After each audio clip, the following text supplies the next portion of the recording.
Number 1. Rachel Shoaf and Shelia Eddy. They smiled in the hallways, laughed in selfies, posted lyrics and inside jokes online. To everyone else, Rachel and Shelia were just two ordinary teenage girls. But behind the posts, behind the friendship bracelets and study dates, was a secret. A secret with a heartbeat. Her name was Skylar Neese. Skylar was 16, smart, funny, honest, sometimes too honest. She thought she had two best friends, but what she really had were executioners. In July 2012, Skylar climbed out of her bedroom window for a late-night hangout with Shelia and Rachel.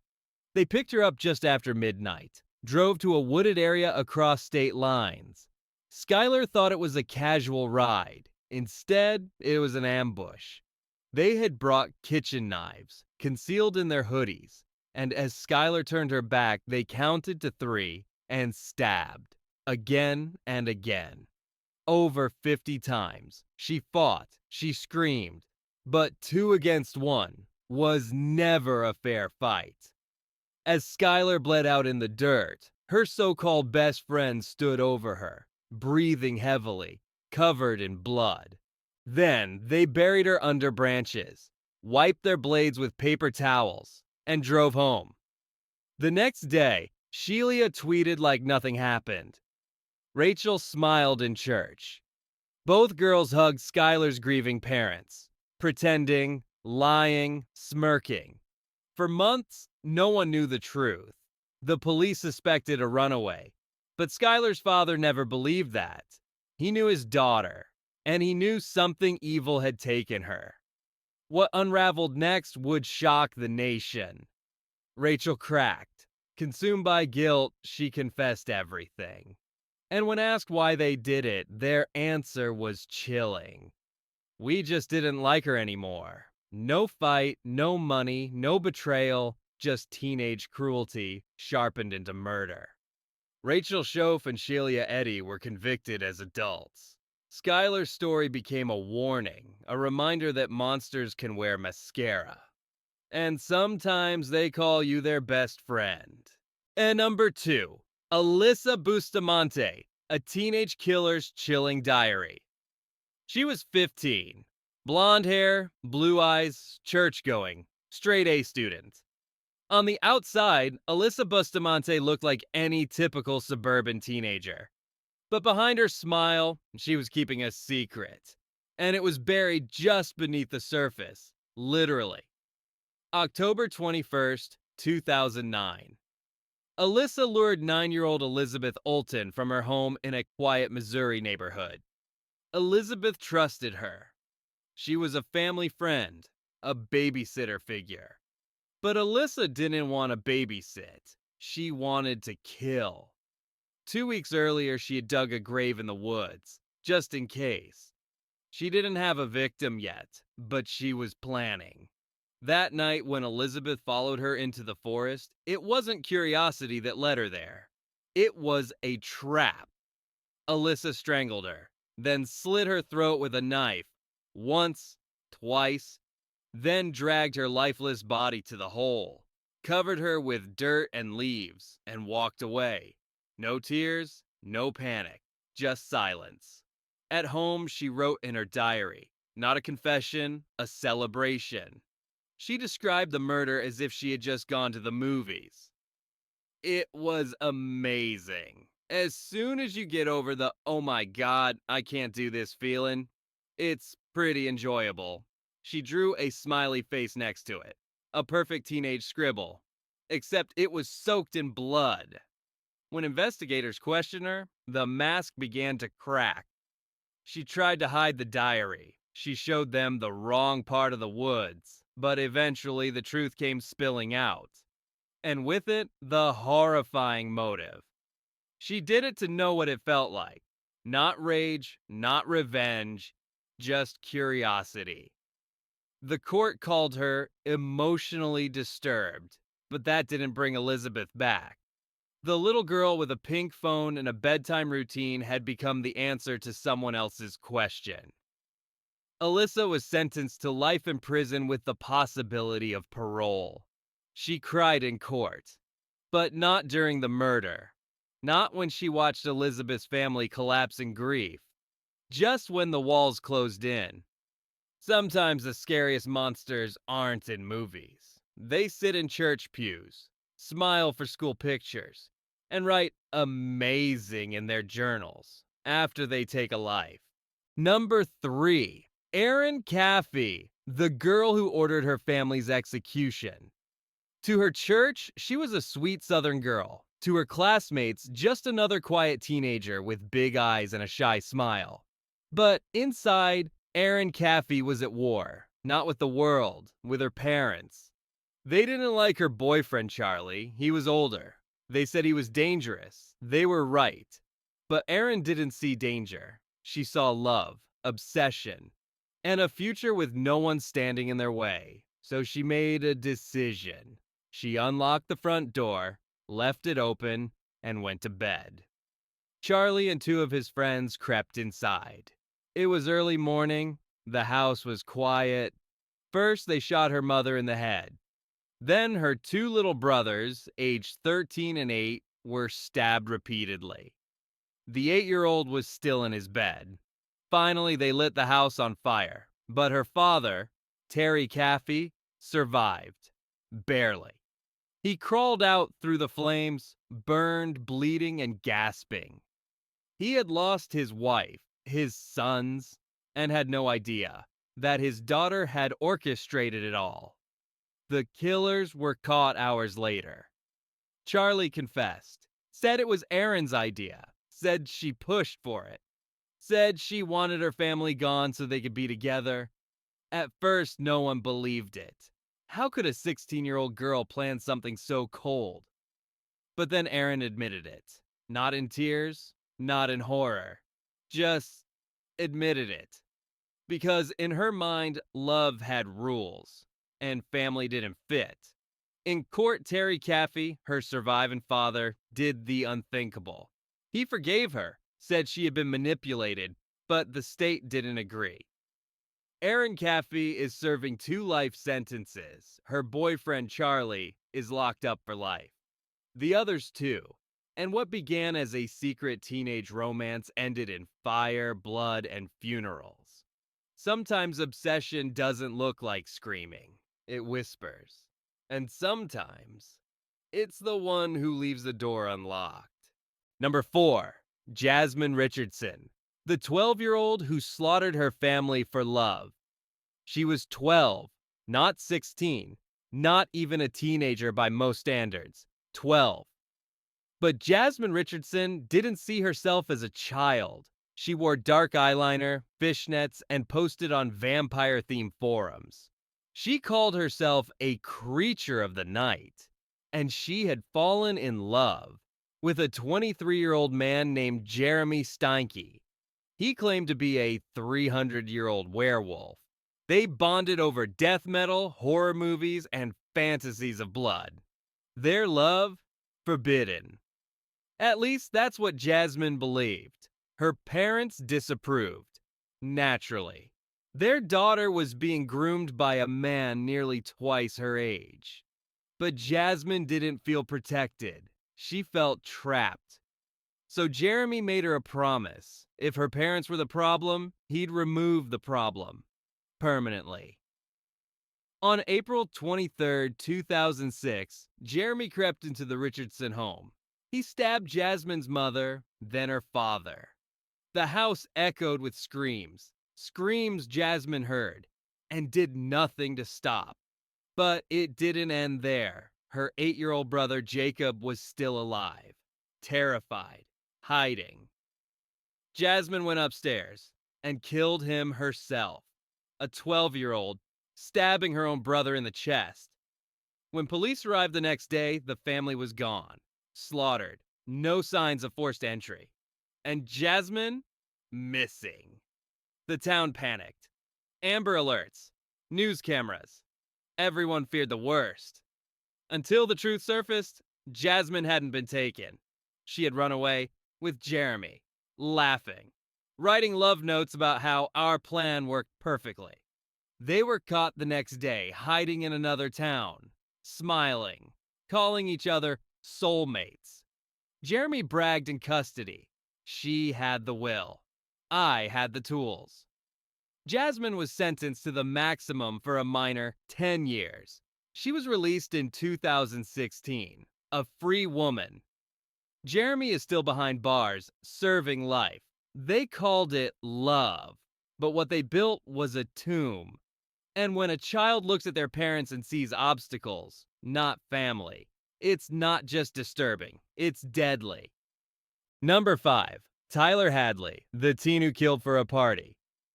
He said it would be the party of the year.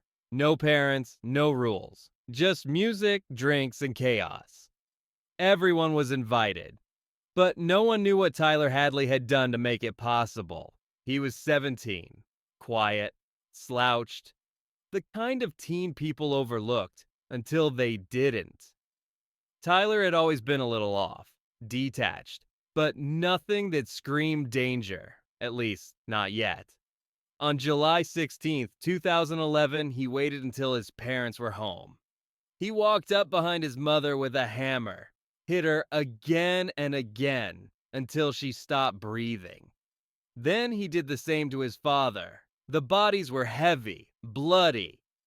He dragged them to the master bedroom, covered them with towels, books, and debris, then locked the door. 2 hours later, the music was blasting. Teenagers packed the house, laughing, shouting, spilling beer. People noticed the smell, the strange behavior. Tyler pacing, sweating, nervous. He told one friend what he had done. They thought it was a joke, until he showed him the bodies. Behind that bedroom door, 2 corpses, bludgeoned by their own son, while a party raged just feet away. And Tyler? He walked through the crowd like a ghost, no remorse, just waiting for someone to be impressed. He wanted to be remembered, to be the kid who did the unthinkable, for attention, for legacy, for nothing. When the police arrived, Tyler didn't resist. He confessed, said he'd taken 3 pills of ecstasy to build up the courage. He hadn't snapped. He had planned it. His motive? He didn't want his parents to stop him from partying. He killed the only 2 people who ever really cared about him, so strangers could dance in his living room. He's serving life in prison now. No parole, no visitors, no music, just silence. And in that silence, the echo of a house party built on blood. Number 6. Kim Edwards and Lucas Markham, the bathtub killers. They were just 14, fresh-faced, soft-spoken, but inside, Kim and Lucas were simmering with hatred, and with love twisted into something deadly. Kim's mother didn't approve of their relationship. She called Lucas a bad influence, grounded Kim, took her phone, tried to separate them, but instead of pulling them apart, it made them fuse tighter. Like poison sealed in a bottle. One afternoon in April 2016, Kim left the back door unlocked. Lucas entered quietly, holding a knife. He crept into her mother's bedroom and stabbed her in the neck twice. The blade pierced deep. She didn't stand a chance, but there was still someone else. Kim's 13-year-old sister, Katie, asleep in the next room. Lucas walked in, sat beside her, then drove the knife straight into her throat. It was quiet, fast, cold. Then came the most disturbing part. Kim helped clean up. The 2 of them ran a bath, sat in the warm water, listened to music, ate ice cream, and watched the Twilight movies together, while the bodies lay dead upstairs. It was, in their own words, the best night of our lives. When police found them the next morning, they were calm, almost relieved. Lucas confessed instantly. Kim smiled. They showed no signs of remorse, only satisfaction. In court, it was revealed that the entire plan had been written out in messages. They wanted to kill her mother, then her sister, then themselves. But they got tired. So they skipped the last part. Kim never cried. She said the murders cleared the way for them to be together. She wanted love, freedom, a future. Instead, she got life. So did Lucas. 2 children, 2 knives, 2 murders, and a love story written in blood, sealed with silence, and played out in a bathtub. Number 7, Nehemiah Griego, the preacher's son with a deadly secret. He was born into faith, the son of a pastor, raised in a home filled with sermons, scripture, and Sunday service. But Nehemiah Griego was hiding something behind his quiet eyes. A storm. One that would consume his entire family. He was 15, withdrawn, obsessed with violence, weapons, and mass shootings. He spent hours online reading about the Columbine killers. He idolized them. But Nehemiah didn't want to just read about tragedy. He wanted to create his own. On January 19th, 2013, he walked into his parents' bedroom with a .22 caliber rifle. His mother was asleep. He shot her in the head. Then his 9-year-old brother woke up, terrified, asking what had happened. Nehemiah told him it was just a nightmare, then killed him too. One by one, he hunted his siblings. 2 sisters, aged 5 and 2, gone. He waited in the house for his father to return from work, then shot him with an AR-15. 5 bodies, his entire family, erased. But the story doesn't end there. Nehemiah then packed the guns, put on his father's clothing, and drove to his church, where he calmly told a staff member that his family had died in a car crash. He was trying to lie his way out, blend in, start over. But cracks appeared fast. He confessed to a youth pastor. And just like that, the truth unraveled. His motive, he said he was angry, that he wanted to be famous, that he wanted to kill more, maybe even attack a Walmart next. His plan wasn't about passion or revenge. It was about legacy. Not the legacy of his preacher father, but the twisted fame of teenage mass murderers. In court, he sat still, unmoved. He showed no emotion as prosecutors detailed how he murdered a toddler. He was found guilty. But because of his age, his sentence remains under review. The preacher's house was supposed to be a place of peace, a sanctuary. Instead, it became a tomb, and the boy raised in faith became a name spoken in horror. Number 8, Barry Loukaitis. This sure beats algebra, doesn't it? He wore a long coat, like a cowboy, like the hero of the old westerns he loved. But Barry Loukaitis wasn't acting out a movie. He was writing his own script. A school shooting staged by a boy fueled by rage and romantic rejection. It was February 2nd, 1996. Barry was just 14 years old. He walked into his Frontier Middle School in Washington State, armed with a rifle, a revolver, and a backpack full of ammunition.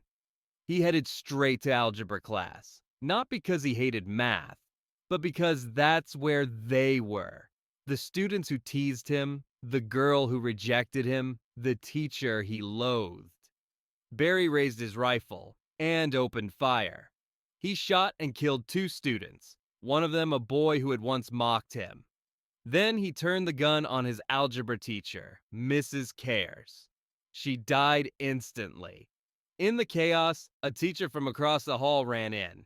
A gym coach. He talked Barry down, spoke to him like a human, not a monster. And somehow, it worked. Barry dropped the gun, surrendered. But what came out in court revealed the darkness behind his quiet face. He had been bullied. He felt like an outcast. His home life was chaotic. His mother had once even tried to involve him in a murder-suicide plot. But what shocked people most wasn't the motive. It was the attitude. He told police he was inspired by books, Stephen King's Rage, and violent movies. He said he wanted to make a statement, to be remembered, to feel power. His most infamous quote? Right after killing his teacher, he reportedly smirked and said, "This sure beats algebra, doesn't it?" No remorse, just theater. Barry Loukaitis was sentenced to life in prison. He was denied parole. And the courtroom learned a hard truth. Sometimes the danger isn't loud or angry. Sometimes it wears headphones, reads quietly, and walks into algebra with a loaded rifle. Number 9, Joshua Phillips, the boy who hid a body under his bed. He was 14, a quiet kid from Florida, played baseball, kept to himself. But in November 1998, Joshua Phillips did something that would haunt his neighborhood forever. And no one, not even his own parents, suspected a thing. Her name was Maddie Clifton. She was just 8 years old. She lived across the street. One afternoon, Maddie came over to play. Joshua invited her in while his parents weren't home.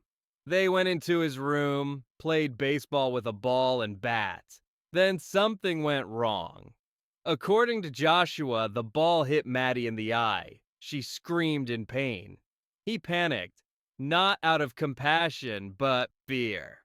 His father had strict rules. No guests, no noise, no mistakes. So Joshua did the unthinkable. He dragged Maddie to his bed, wrapped a phone cord around her neck, hit her with a bat, then stabbed her in the chest multiple times. She wasn't dead yet. She begged him to stop, but he kept going. After it was done, he wrapped her in sheets and slid her body under his waterbed. For 7 days, he slept above her. While the entire town searched for Maddie, while her family cried on TV, while missing child posters went up on every pole, Joshua helped look, pretended to care, all while knowing exactly where she was. The smell eventually gave him away. His mother noticed something off. She looked under the bed and screamed. Police arrived and found Maddie's decomposing body beneath the mattress. Joshua confessed, said he didn't know what else to do, said it was an accident. But nothing about it was accidental.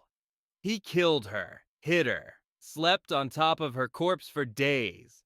He was tried as an adult and sentenced to life in prison without parole. Only years later did the Supreme Court rule that juveniles like him could be resentenced.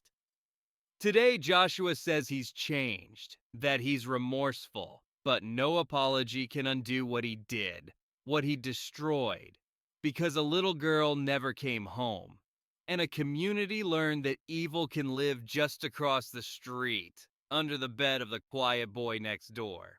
Number 10, Dakota Wall and Stephen Colver, Love in Secret, Death in the Basement. She was 14.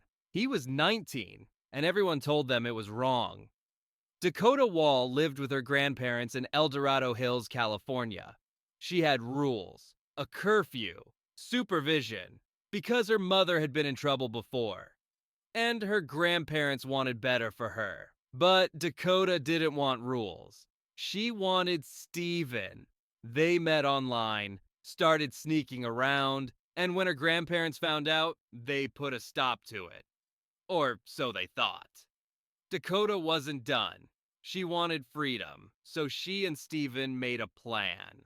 Not to run away, but to eliminate the problem. On February 1st, 2009, Dakota let Steven into the house through the garage. He crept down the hallway and stabbed her grandfather, Robert Varner, in the chest twice. Then he found her grandmother, Carol, and stabbed her in the neck while she slept. 2 people dead, both in their 70s. Slaughtered while trying to protect the girl they loved. After the murders, Dakota and Steven changed clothes. They packed bags and fled to Utah like young lovers on the run. But love doesn't erase blood. They were caught in less than 2 days, Steven confessed. But Dakota, she claimed she didn't know he would actually do it. Investigators didn't buy it.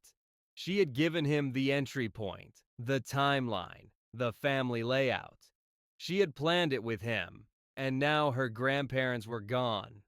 In court, the judge called it premeditated betrayal, the kind that only someone deeply warped or deeply obsessed could carry out. Stephen received life without parole. Dakota was sentenced to decades in prison. Two young lovers, one knife, and a house full of memories, silence forever. They thought getting rid of the problem would set them free, but instead, they traded their freedom for chains. And the only thing left of their love story was the echo of screams in a quiet suburban basement. Number 11. Michelle Carter and Conrad Roy. A deadly text message. She didn't pull the trigger. She didn't swing a knife. She wasn't even in the same town. But Michelle Carter still became one of the most chilling names in modern teen crime. She was 17. Conrad Roy was 18. They met on vacation. Two anxious, depressed teens who found comfort in each other's sadness. Their relationship was mostly digital. Texts, messages, calls. But in those messages, a dangerous dynamic began to grow. Conrad had struggled with suicidal thoughts for years. Michelle knew. At first, she tried to help, told him to get better, to hold on. But something shifted. Instead of encouraging him to live, she began pushing him to die. Do it. You said you would. Tonight's the night. And when Conrad hesitated, when he climbed out of the carbon monoxide-filled truck to breathe, Michelle texted him again. Get back in. He did, and he died alone in a Kmart parking lot. July 2014. It looked like suicide, until police looked deeper. Into his phone, into the endless messages from Michelle, egging him on, feeding the darkness. Over 1,000 texts. Some begging him to kill himself, others rehearsing the narrative she would use after he was gone. She told friends she was going to be the grieving girlfriend. She rehearsed sympathy before his body was even cold. The case sparked national outrage. Was it free speech, mental illness, or manslaughter? Prosecutors argued that Michelle wanted attention, that she wanted to be the tragic girlfriend at the funeral, that she saw his death as her moment. In 2017, Michelle Carter was found guilty of involuntary manslaughter. She served 11 months in jail and walked free, but the public never forgot, because she didn't kill with her hands. She killed with words. And the last thing Conrad ever heard wasn't comfort. It was a command. Number 12. Rod Ferrell, the vampire teen who killed for his coven. He didn't just think he was different. He believed he wasn't human. Rod Ferrell, a 16-year-old from Kentucky, told his friends he was a 500-year-old vampire named Visago. He wore a trench coat, filed his teeth into points, and led a small group of lost teens, his so-called vampire coven. But behind the theatrics was something darker, something violent, something hungry. One of the girls in the group, Heather Wendorf, had problems at home. She complained about her parents, felt misunderstood, trapped. Rod saw an opening. He told her they could escape, run away together. But first, he had to initiate her into his world. So he gathered his followers, and they drove from Kentucky to Florida. On November 25th, 1996, they reached Heather's house. She wasn't there, but her parents were. Rod and his friend Scott Anderson entered through the garage. Rod found a crowbar and waited. Heather's father, Richard Wendorf, was asleep on the couch. Rod raised the crowbar and smashed it into his skull. He hit him again and again until the couch was soaked with blood. Then he moved to the kitchen where Naomi Wendorf, Heather's mother, was preparing a cup of coffee. He attacked her too. She tried to fight back, But she didn't stand a chance. Two parents, beaten to death by a teenager who thought he was immortal. Rod dipped his fingers in Richard's blood and marked an X on his chest. It wasn't just murder, it was ritual. Then they stole the car, drove off, headed for New Orleans, Rod's so-called vampire haven. But their escape didn't last. Police caught them in Louisiana days later. Rod confessed, without remorse. He talked about the killing like it was a game, like it proved his power. Heather claimed she didn't know what Rod would do, said she never asked him to kill, but questions lingered. Was she truly innocent, or just part of the cult? Rod Ferrell was sentenced to death, the youngest person on death row in the U.S. at the time. It was later reduced to life without parole, a teenage boy who wanted to live forever.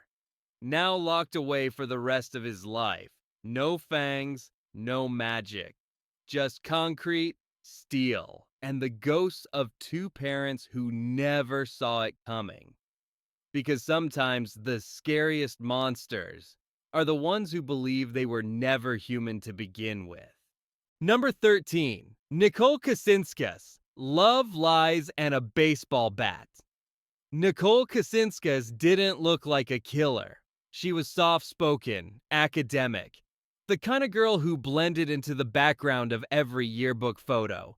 But the quiet ones, they sometimes carry the loudest rage. Nicole was 17, living with her mother Melissa in a small New Hampshire town. Her parents had split up years earlier, and Melissa had full custody. It was just the two of them in that house, and Nicole hated it. Her mother was strict, controlling. Some would say protective. Others, like Nicole, called her suffocating. She wasn't allowed to see boys unsupervised. No parties, no sleeping over, and absolutely no secrets. So when Nicole met Billy Sullivan online, she kept him a secret. At first. Billy was 19, rebellious, unemployed. But he made Nicole feel powerful. He listened when she vented, agreed that her mom was the problem. And he didn't just offer sympathy, he offered solutions.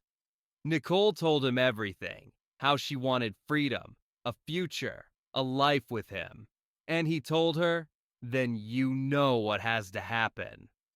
At first, it sounded like a twisted joke, but it stuck, and grew, and mutated into a plan.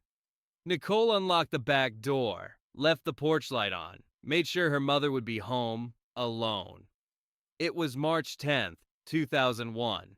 Billy walked in holding a baseball bat. He wasn't nervous. Not anymore. He was focused. Melissa Kasinskas was sitting in the living room, reading, her back turned, unaware that death was 6 feet behind her. The first hit cracked her skull. The second shattered bone. The third was overkill. Nicole heard it from upstairs. She didn't call the police. She didn't try to stop it. She came down the stairs, stepped around the blood, and kissed Billy on the mouth. They left her body where it was. Then stole Melissa's car and headed south. They had plans, new identities, maybe Mexico. Nicole dyed her hair. Billy ditched the bat in a dumpster. But the police were fast. They found Melissa's body that same night and tracked Nicole's cell within 24 hours. When they were caught, Billy didn't flinch, but Nicole crumbled. She confessed everything, said she didn't swing the bat. Only opened the door, only unlocked it, only let him in. But the jury didn't see only. They saw complicity. They saw premeditation. They saw a daughter who let love blind her to blood. Nicole was sentenced to 40 years in prison. Billy got life. Number 14, Jennifer Bailey and David Graham, The Murder of Adrienne Jones. Some teenage romances are intense. Others are destructive. But the relationship between Jennifer Bailey and David Graham wasn't just toxic. It was lethal. Jennifer was 18th, top of her class, disciplined, Air Force Academy bound. David was 17, charismatic, popular, also military bound. On paper, they were a power couple, but under the surface, something else festered. Jennifer had a dark streak, rigid, controlling. When she loved, she possessed. And David? He liked being adored, but he also liked variety. That's how Adrienne Jones entered the picture. Adrienne was 16th athletic, friendly, just a normal high school girl with a bright future. She and David had a brief private encounter. Nothing serious, nothing lasting. But Jennifer found out, and everything changed. She didn't scream, didn't cry. She planned. She made it clear to David, if you want to be with me, she can't be. And David, loyal, twisted, eager to please, didn't say no. He said, okay. They planned it for weeks, every detail. Who would call her, what lie to use, where to drive her, and what to bring. On December 4th, 1995, David called Adrienne. Told her he needed to talk. Said he was confused. Said he still had feelings. She agreed to meet. Jennifer drove. David sat in the back. When Adrienne got in the car, Jennifer didn't even look at her. They drove into the Texas night toward a remote field outside Grand Prairie. Adrienne grew nervous. The mood was cold. David wasn't talking. And Jennifer, stone-faced.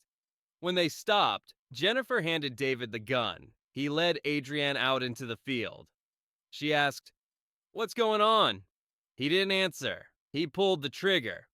Once. She fell, but she didn't die immediately.